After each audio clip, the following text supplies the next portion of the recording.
ओम शांति। प्रजापिता ब्रह्मा बाबा की वाणी 3 अप्रैल 2023।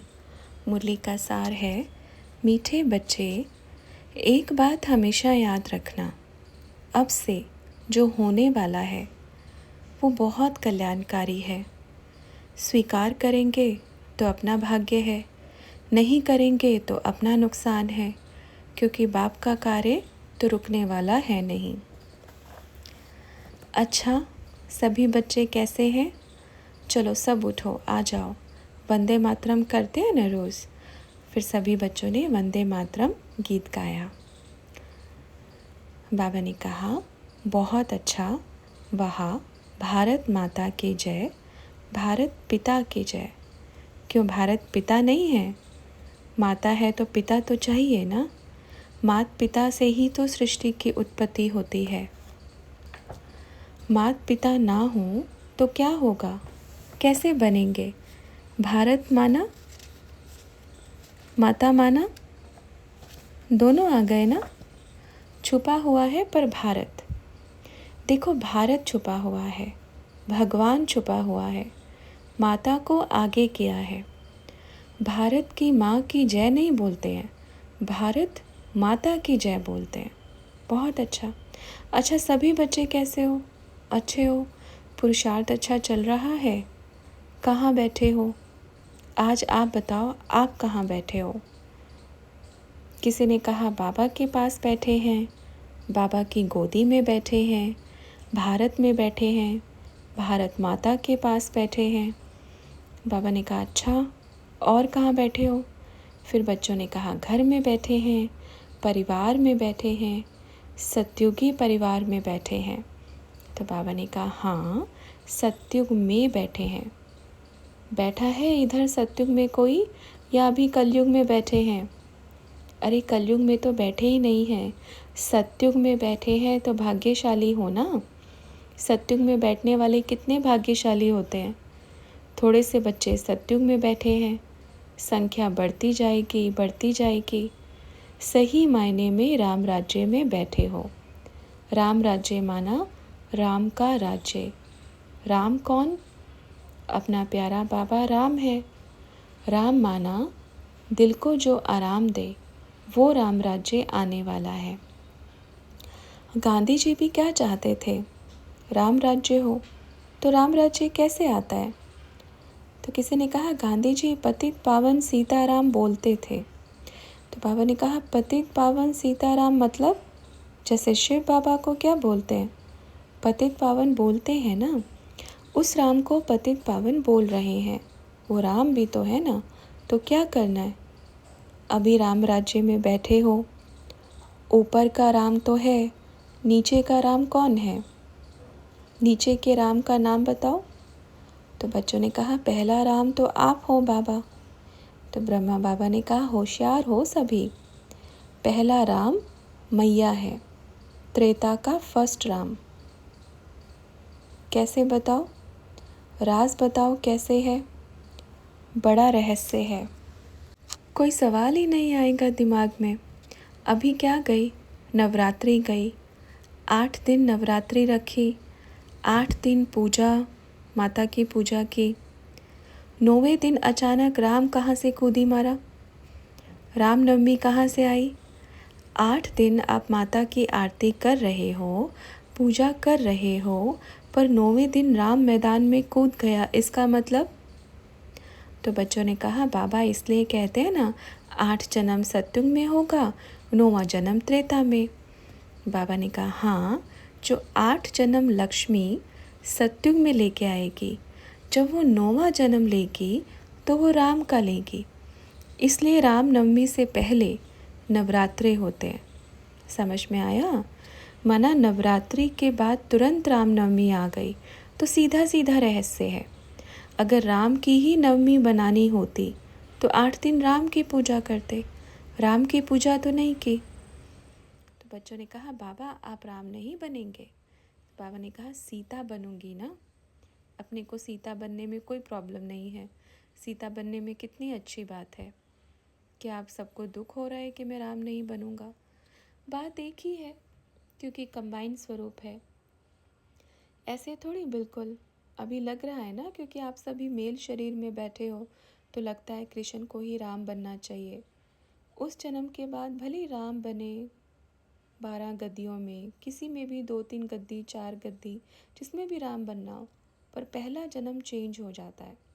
जैसे पूरे 8 जन्म लेने के बाद 9वां जन्म चेंज हो गया। कृष्ण क्या बना?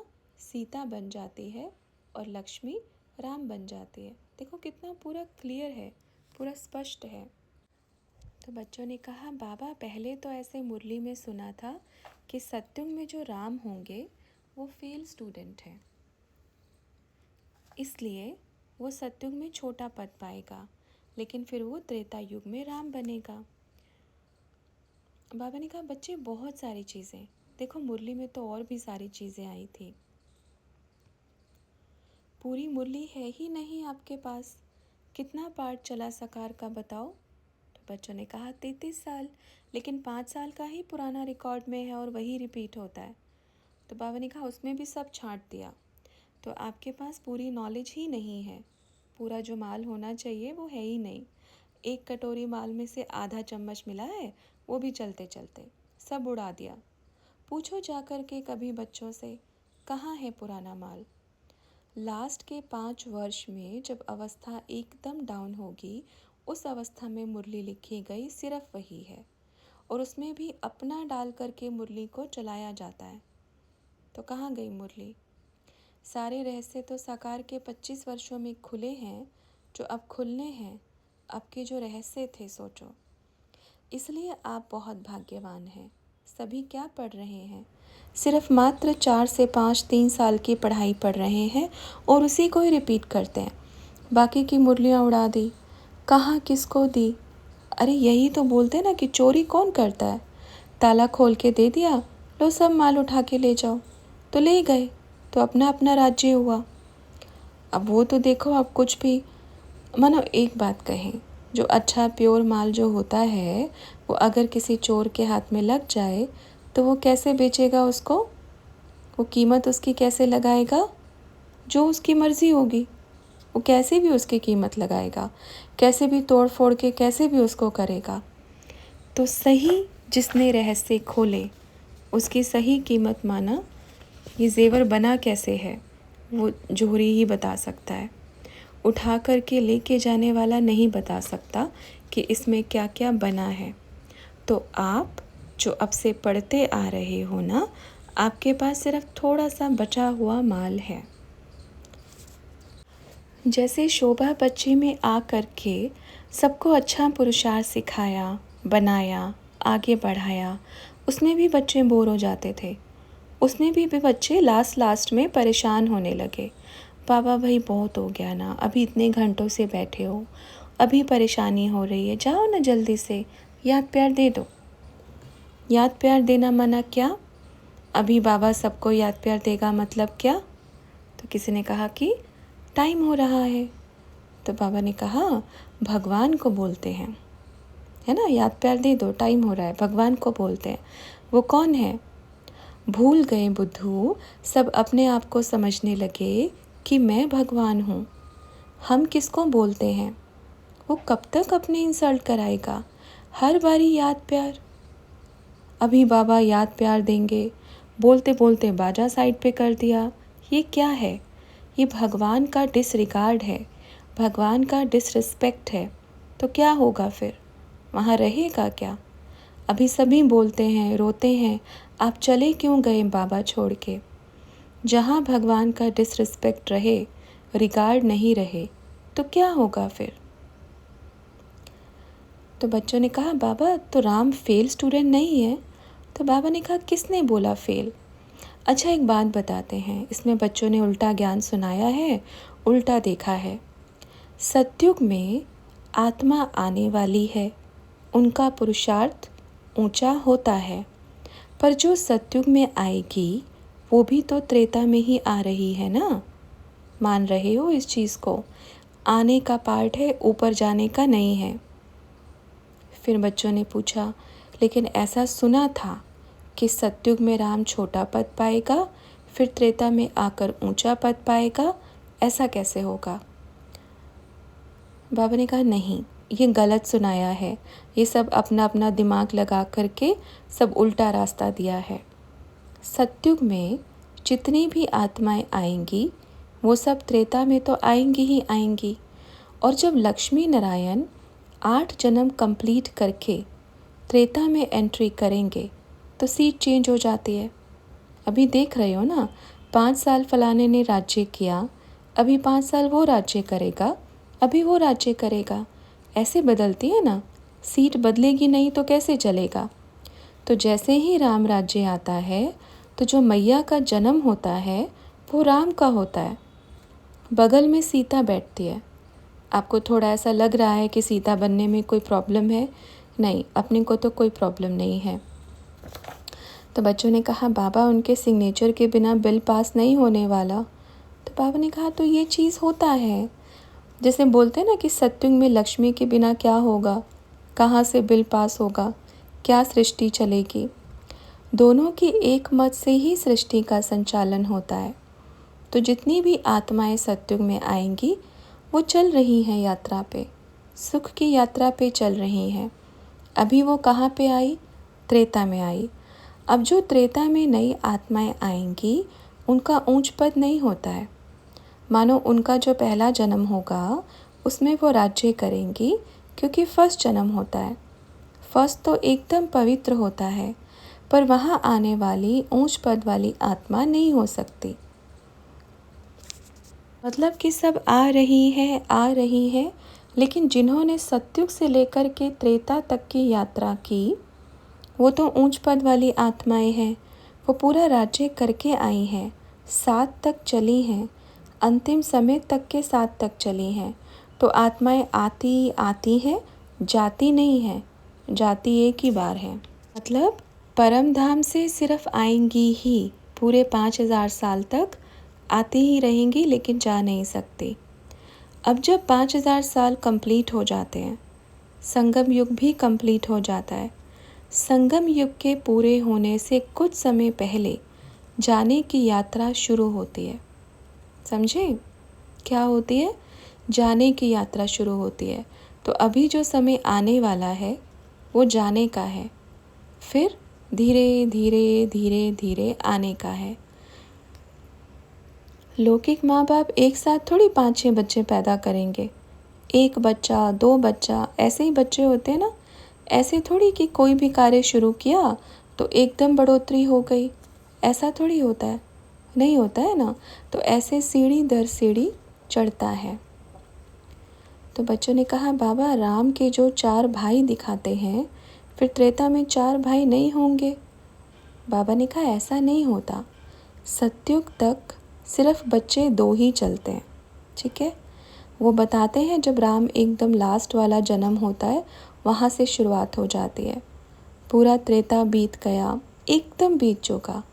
जो लास्ट की एकदम एंडिंग गद्दी होती है ना, तो ये जितनी कहानियाँ, ये जितनी रामायण जो सुन रहे हो ना आप, ये एकदम लास्ट वाले जन्म की सब कहानियाँ सुन रहे हो। एकदम लास्ट के लास्ट जो पूरा हो जाता है उसकी कहानियाँ सुन रहे हैं आप सभी बच्चे।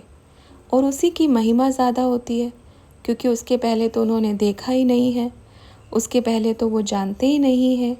उसके बाद फिर कहानियाँ सुनाते हैं कि राम राज्य था। जैसे उस लास्ट वाले राम राज्य में जितनी भी आत्माएं होंगी, क्योंकि दुख की शुरुआत हो गई, द्वापर युग की शुरुआत हो गई। अब द्वापर युग आया, सृष्टि में झटका लगा। अब एकदम से तो सब मरेंगे नहीं, सब थोड़ी जाएंगे एकदम से। कुछ लोगों का शरीर छूट जाएगा, कुछ ही लोगों का छूटेगा, पर जो रहेंगे उन्होंने तो राम को देखा है ना, लास्ट की गद्दी को। तो फिर वो बैठ करके उस राम की कहानी सुनाएंगे कि वो राम मर्यादा पुरुषोत्तम था। वो राम की महिमा बैठ के सुनाते हैं। वो जो लास्ट वाला राम होता है ना, उसकी महिमा, उसका गायन, उसकी महिमा होती है। जो एकदम किनारे पर आके फिर बोलते हैं ना, कहानी सुनाते हैं, दादी नानी की कहानी। फिर वो कहानी वहाँ से लेकर के सब शास्त्र बनते आए हैं, क्योंकि दुख की शुरुआत हो चुकी है। फिर कहानी सुनाते हैं, हमारा राजा मालूम है कौन था, ऐसा राजा था, ऐसे राज्य करता था, ऐसे मर्यादाओं से भरपूर था, पुरुषोत्तम राजा था। क्यों इतनी महिमा कर रहे हैं? क्योंकि उस पल से, जिस पल महिमा कर रहे हैं, दुख की बढ़ोतरी ज़्यादा हो गई है। तो कौन अच्छा लगेगा? एग्ज़ाम्पल, आपके जितने भी भारत के मंत्री आकर के गए, चेक करो क्या होकर के गए। हाँ, पहले वाला बहुत अच्छा था। क्यों? उस टाइम वो अच्छा नहीं लगता था, पर जब उससे समय बीत गया तो वो अच्छा था, वो इतना अच्छा था, वो इतना अच्छा सब करता था। अब और पतितपना आएगा तो जो अब है फिर बाद में वो अच्छा लगेगा। तो समझ में आया? ये ऐसी कहानी चलती है, ये ऐसे यात्रा चलती है।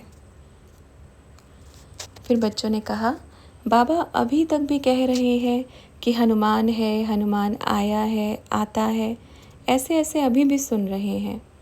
तो बाबा ने कहा, बच्चे क्या होता है ना, ये सारी चीज़ें बाबा करवाता है।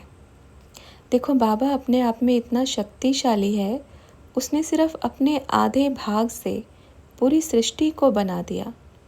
जब आधे भाग में इतनी बड़ी सृष्टि बन गई, इतना सब कुछ हो गया, इतनी ताकत आधे भाग में है, तो वो जो अपने आप में आधा भाग है उसमें कितनी ताकत होगी? ऐसी कई सृष्टि और बनाने की ताकत हो सकती है। तो ये जितने भी साक्षात्कार हैं, ये जो भी ऊपर उठा हुआ है ना, जय हनुमान, सब कुछ कौन करा रहा है? बाबा ही करा रहे हैं। सारे साइन बाबा ही कर रहे हैं, सब कुछ बाबा ही कर रहे हैं। जैसे जिसकी भावना, उसकी भावनाओं के अनुसार ही वो सब साक्षात्कार करा रहा है। अभी देखो, अभी भी सबका नारा क्या है? राम राज्य होना चाहिए। यही है ना, राम राज्य होना चाहिए, एक ही नारा। तो बच्चों ने कहा, बाबा इतिहासकार वाले अभी भी वो सेतु बंद हुआ था, महाभारत युद्ध हुआ था, उसका कुछ कुछ ऐसे खुदाई करके बताते हैं। बाबा ने कहा, वो सब द्वापर युग की कहानी बता रहे हैं। ये सब गए थे क्योंकि जब भूकंप आया, कुछ हल्ला मचाया, जो भी चीज़ें बनाई थी, जैसे भी, वो सब जो लास्ट का जन्म है ना, सब उसकी कहानी के आधार पर चल रहा है सब कुछ।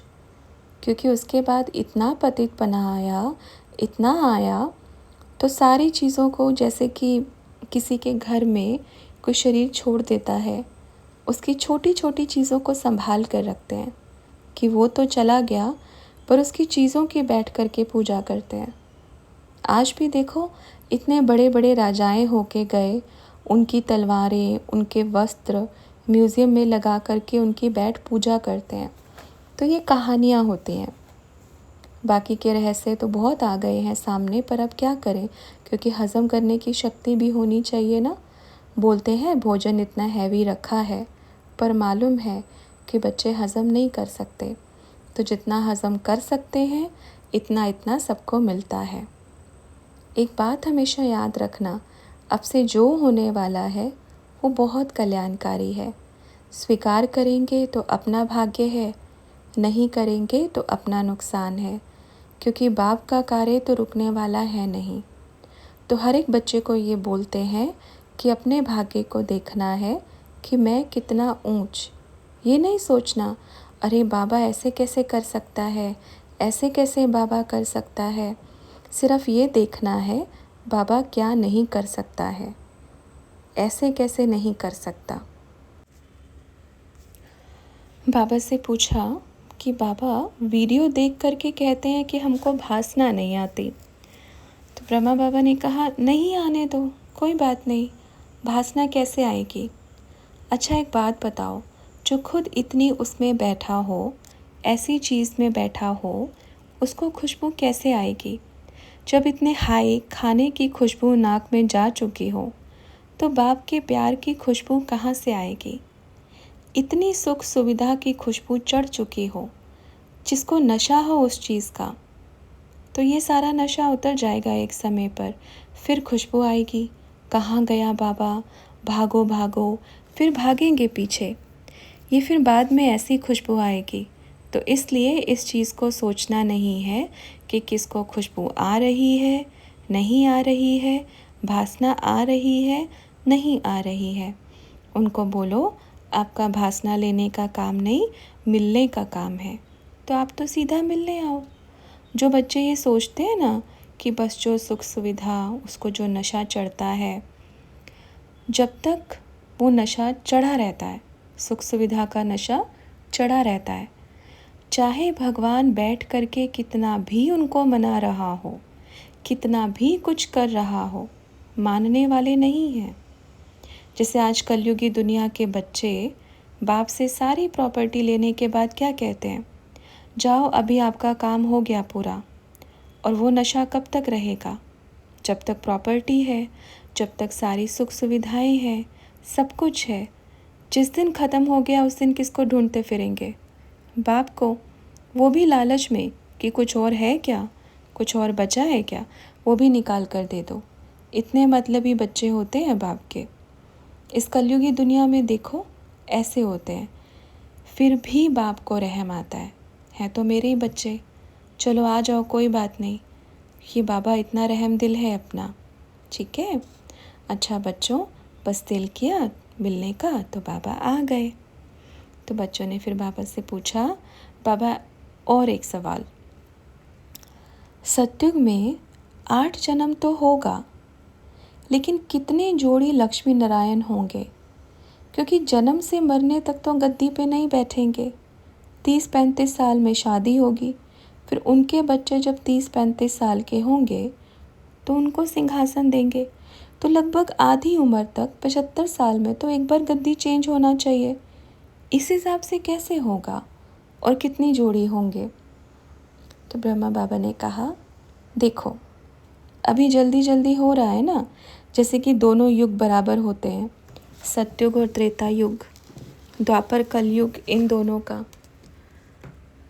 सतयुग त्रेता को अलग करो, द्वापर कलयुग को अलग करो। 8 जोड़ी कैसे बनती है? तुरंत तो नहीं बैठेगा। जब बच्चा बड़ा हो जाएगा, जब शादी हो जाएगी, लक्ष्मी के साथ में उसका स्वयंवर होता है। अकेले का तो स्वयंवर करते ही नहीं है, उसमें अकेले को तो गद्दी देते ही नहीं है। स्वयंवर के बाद ही गद्दी मिलती है। जैसे ही गद्दी मिलती है तो गद्दी किसकी बन गई? तो बच्चों ने कहा लक्ष्मी नारायण की। तो फिर बाबा ने कहा 8 गद्दी कैसे नहीं हुई बताओ? फिर बच्चों ने कहा तो पूरा 150 साल तक तो नहीं बैठेंगे ना बाबा? बाबा ने कहा कैसे 150 साल तक नहीं बैठेंगे? फिर बच्चों ने कहा गद्दी में जो बैठेंगे उनका बच्चा जब 30-34 साल का होगा, उसको गद्दी देके फिर रिटायर होंगे ना, तो 75 साल के बाद गद्दी चेंज होगा, दूसरे को देके जाएंगे, तो 8 गद्दी कैसे? तो बाबा ने कहा जैसे मानो वो जो दोनों बच्चे होते हैं, उन्होंने जितना एक समय होता है गद्दी का, मालूम है आपकी बात अपन समझ गए कि 150 साल तक लक्ष्मी नारायण ने राज्य कैसे किया। ऐसा नहीं कि गद्दी का लिमिट टाइम होता है कि गद्दी को सौंप दिया और अभी हम अपने महल में आराम से बैठे। इसका मतलब ये नहीं होता कि वो बैठ गए हैं, गद्दी वही चलाते हैं, क्योंकि जितने भी डायरेक्शंस होते हैं माँ बाप ही देते हैं, तभी गद्दी चलती है। अब ऐसा थोड़ी गद्दी पे बैठा और राजा बन गया और सारी चीज़ें उसको आने लगी, ऐसे नहीं होता। वो जितने भी डायरेक्शंस होंगे उसके जो माँ बाप होते हैं ना, उनके डायरेक्शन पर ही गद्दी चलती है। हर माँ बाप के डायरेक्शन पे ही गद्दी चलती है। द्वापर युग तक ऐसा कार्य चलता है, वही राज्य करते हैं, बस उस सीट पर बैठकर नहीं, फिर वो पीछे से मतलब बड़ी गद्दी पर बैठ गए। समझ में आया? जैसे ये गद्दी है, दिखने वाले अपन हैं, पर पीछे कौन बैठा है? शिव बाबा। मतलब ऐसा नहीं कि वो गद्दी से नीचे उतरे, उनकी और पोस्ट हो गई। बच्चों के पिछाड़ी में ही माँ बाप की जो पोस्ट होती है वो ऊंची हो गई। अब डायरेक्शन ऊपर से, इधर से आएगा, तो हर माँ बाप गद्दी चलाता है, अपने बच्चों को बिठाएगा। जब उनको कंप्लीट समझ में आएगा कि गद्दी को चलाना कैसे है, तब वो अपना देह का त्याग स्व इच्छा से करके चले जाते हैं। समझ में आया? तो बच्चों ने पूछा तो 8 जोड़ी ही होंगे लक्ष्मी नारायण? बाबा ने कहा बिल्कुल 8 जोड़ी होंगे, गद्दी ऐसे ही चलेगी, 8 जोड़ी ही होंगे। जैसे जैसे कार्य बढ़ता जाता है, स्थिति परिस्थिति को देख करके नियम कायदे कानून कुछ कुछ बदलते जाते हैं। सतयुग में स्थिति परिस्थिति होती नहीं कि कायदे बदलने पड़े। जैसे ही त्रेता युग आता है, जैसे लक्ष्मी नारायण की दोनों की गद्दी चेंज होती है, तो कुछ नियम लागू होते हैं और कुछ नियम कायदे कैंसिल हो जाते हैं। समझ में आया?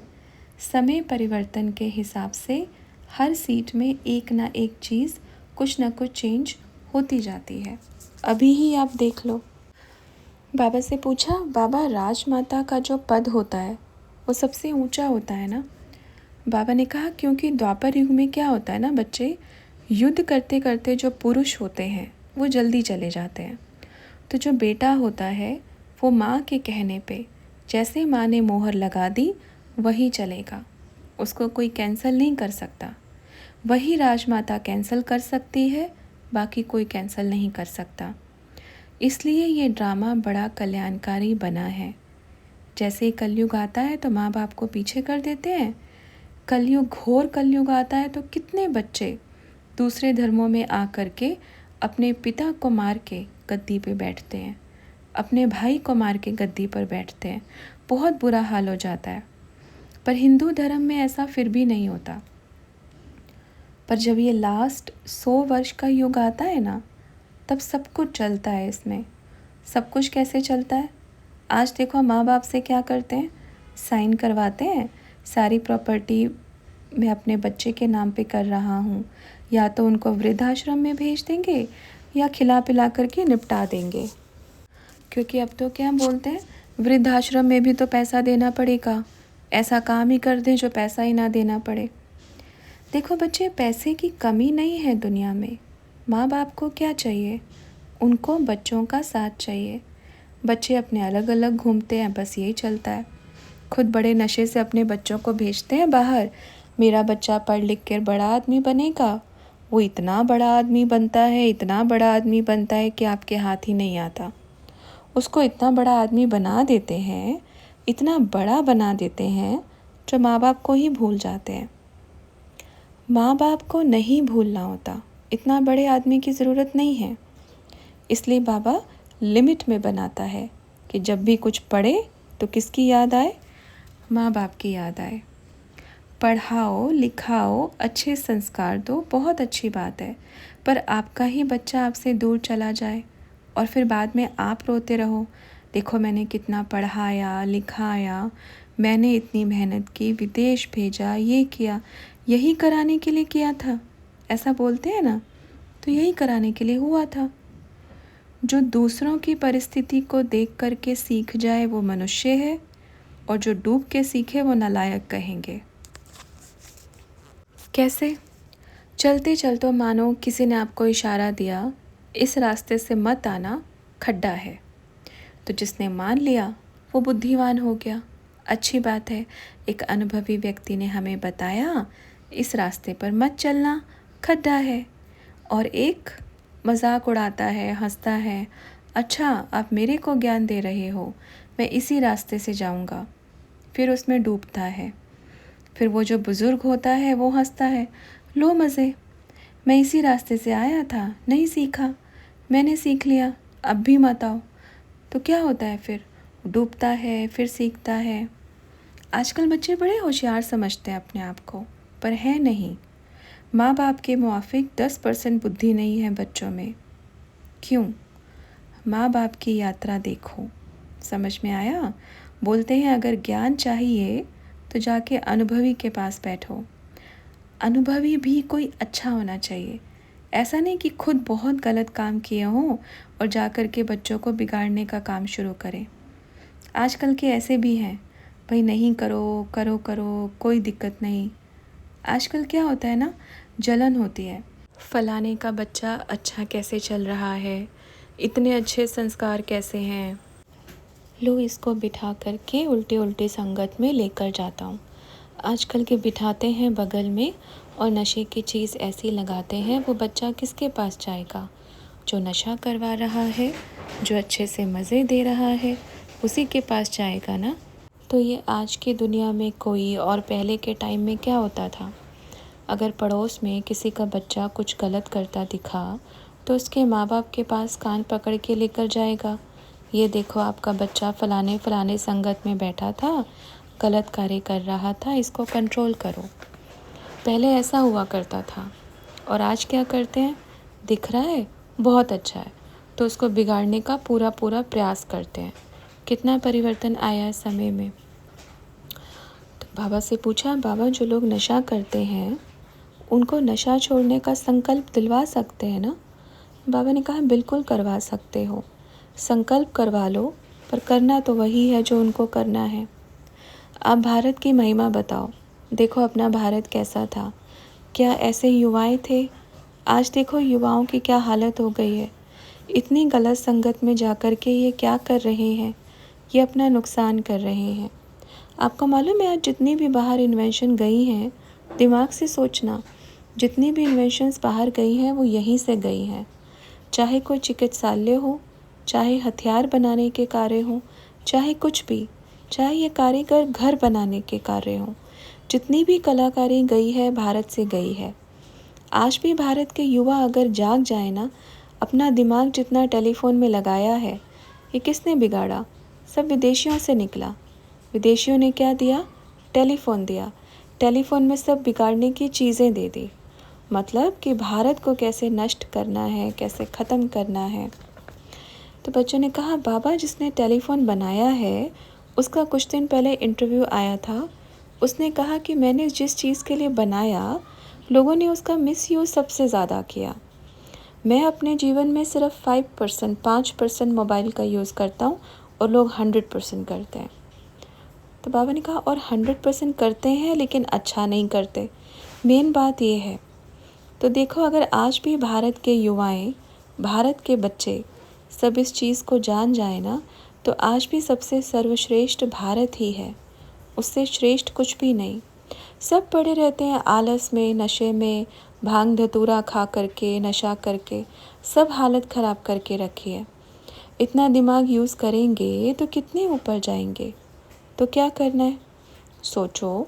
अंतिम समय आ गया है। ये गलत खान पान भी कहाँ से आया? सब गलत खान पान, सब गलत कार्य, सब बाहर से आए। अपना राज्य द्वापर युग तक तो कितना अच्छा था। द्वापर युग तो छोड़ो, अभी 200-250 साल पहले ही जाओ। संस्कार थे, मर्यादाएं थी, मर्यादाओं में रहते थे। हमें अपने संस्कारों को देखना है। हमें सत्युग में जाने वाला देवता बनना है। देवताएं कैसे होते हैं? सर्व गुण संपन्न, सारे दिव्य गुणों से सजे सजाए होते हैं। तो सत्युग में पक्के राजयोगी यही बन करके जाते हैं।